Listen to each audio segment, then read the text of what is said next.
In my research for these videos, I come across a lot of instances where the Famicom title of a game is way better, or at the very least, more interesting than its NES counterpart. It still happens today, but back in the Famicom and NES's heyday, titles were adapted all the time, especially when games left Japan for other regions. It's not always just the title, of course. Parts of the games are altered or censored in favor of better marketing, and I already have a few videos showing how the box art can be different between the Famicom and the NES for the same games. In today's video, I want to highlight a few games where the original Japanese title is amusingly different.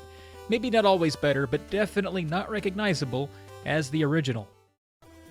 The first here is a game released for the NES in 1991 as Zombie Nation.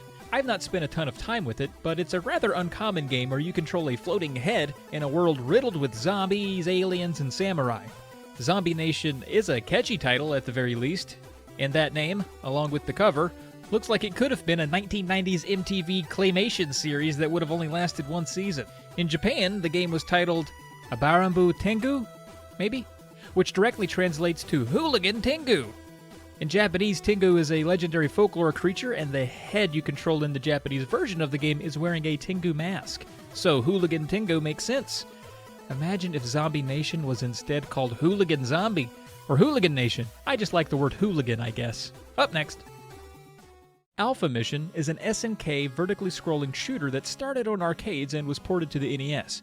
Alpha Mission is a nice, strong name.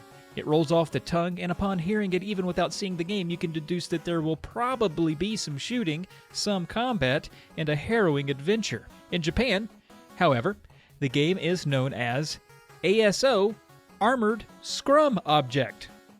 What? I said, Armored Scrum Object? That sounds like something Twitch would ban you for even showing a picture of. And I get it. Each of those words by themselves are fine. Armored is good. You definitely want your spaceship to be armored.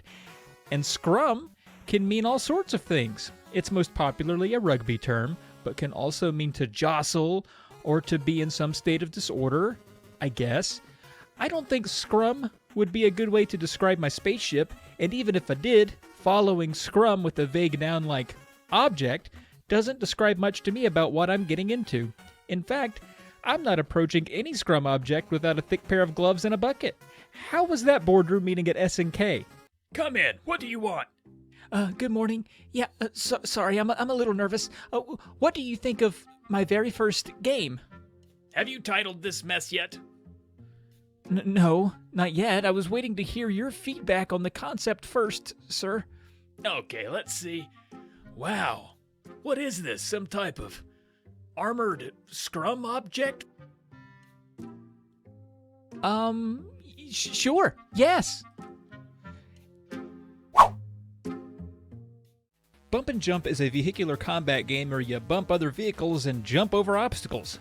Bump and Jump is a perfect title for a game where that is 100% everything you do. The original arcade version released in Japan was called Burnin' Rubber, and that isn't too bad, but it's not as on the nose as Bump and Jump. Burnin' Rubber sounds like more of a street racing game, and I'm not sure I'd call what's going on in Bump and Jump racing. As a general PSA, intentionally burning rubber is terrible for the environment, and without a doubt, not very good for the rubber.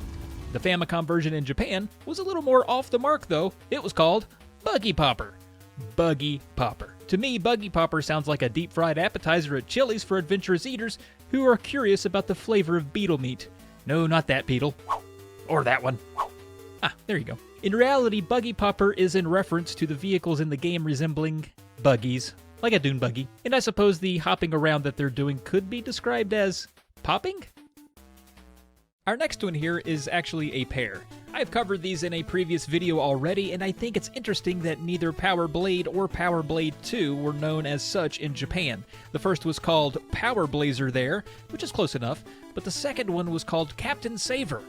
I mean, Power Blade makes a lot of sense. Your hero has a bladed boomerang as his main weapon. I might even call it a Power Blade, or a Bladerang, if I was feeling cute. But Captain Sabre sounds like a made-up grocery store chain in a children's story. I can see the mascot now. It's a swashbuckling pirate that slashes prices with his cutlass. Arrgh! And even without the low-hanging grocery store mascot reference, Captain Sabre is a lame hero's name. Hey, just played your follow-up to Power Blade, or Power Blazer, and loved it. What were you thinking of calling it? Power Blade 2? Lame. I was thinking we'd give the main character a superhero name and then call the game that. But it's the same guy from Power. I've got it. Your character saves things, right? Like a hero, saving good things from the bad things. Did you even play Captain Sabre. Call it Captain Sabre. Castle Quest was a game that started out on computers in 1985 and is a sequel to another computer game simply dubbed The Castle. The Castle and Castle Quest are largely known for being among the first in the now notoriously named genre known as Metroidvanias.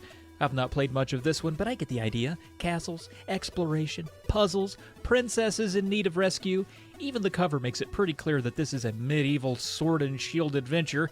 The word quest in Castle Quest fits perfectly in my mind for what goes on in this game. In Japan, the game was titled Castle Excellent. And you know what? Maybe they're right. Maybe the Japanese version is more excellent. Dude. Because on the title screen, there's a freaking UFO and a spaceship up there. Again, I've not played much of this one, but I did not see that coming. I mean, you have to overscan your screen to see them, because they're way up there, but they are there. Throwing the word excellent in there does two things. The first is it makes me think of Bill and Ted, who already have their own NES game, and I'm betting this one isn't a part of that universe. Or could it be? Because of the UFO and spaceship, maybe there is some time travel here, and this is a loose tie-in to a movie that wouldn't come out for 4 more years in a different country. Huh? Yeah? But the other thing it makes me think is that it's lying on purpose to lure me in because perhaps the game is not excellent. All I really know about it is that it's hard. And in Japan, the game only gives you 3 lives, which sounds like a normal amount of lives for a video game, but the US version apparently gives you 50, and it's still recognized as being hard.